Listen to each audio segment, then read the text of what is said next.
मित्रांनो, तो काळ आता गेला जेव्हा करोडो रुपयाचं बजेट आणि बॉलिवूडचे मोठे स्टार्स पाहून लोक थिएटरमध्ये गर्दी करायचे. आज परिस्थिती पूर्णपणे बदलली आहे. आज बॉलिवूडचे मोठे मोठे सिनेमे फ्लॉप होत असताना आपले मराठी चित्रपट मात्र एकामागून एक इतिहास रचत आहे. ही ताजी आकडेवारी नक्की बघा. बॉलिवूडची जी दयनीय अवस्था झालेली आहे. नुकत्याच झालेल्या मे महिन्यामध्ये बॉलिवूडचे तब्बल 8 मोठे चित्रपट रिलीज झाले, पण प्रेक्षकांनी त्यांना साफ नाकारलं. अगदी बॉलिवूडचे मोठे निर्माते करण जोहर यांचा चांद मेरा दिल या चित्रपटाला सुद्धा लोकांनी थिएटर्समध्ये भाव दिला नाही.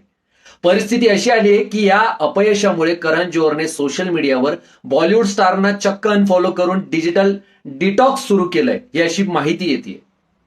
खरं तर हा मराठी सिनेमासाठी सुवर्णकाळ दिसतोय आपल्याला, पण दुसरीकडेच या काळात आपले मराठी सिनेसृष्टीने इतिहास रचलेला आहे. पहिला चित्रपट राजा शिवाजी, रितेश देशमुख सरांचा. या चित्रपटाने बॉक्स ऑफिसवर धुमाकूळ घालत तब्बल 130 कोटींची बंपर कमाई केली आहे. मराठी सिनेमाच्या इतिहासात 100 कोटींचा टप्पा पार करणारा हा सर्वात मोठा ब्लॉकबस्टर ठरला. तसाच देऊळबंद 2 प्रवीण तरडे सरांचा.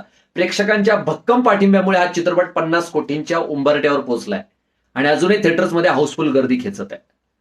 विचार करा, बॉलिवूडचे 8 चित्रपट मिळून जितकं कमवू शकले नाहीत, तितकी ताकद आपल्या या 2 मराठी चित्रपटांनी दाखवून दिली आहे.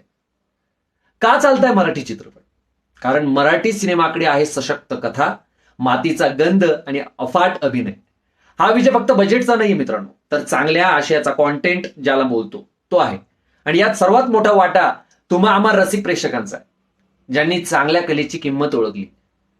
कमेंट करून नक्की सांगा, राजा शिवाजी आणि देऊळबंद 2 पैकी तुमचा आवडता चित्रपट कोणता? माझे दोन्ही फेवरेट आहे, पण मित्रांनो तुमचा कुठला फेवरेट आहे नक्की सांगा. आणि अशाच नवनवीन आणि न ऐकलेल्या माहितीसाठी आपल्या चॅनलला नक्की फॉलो करा.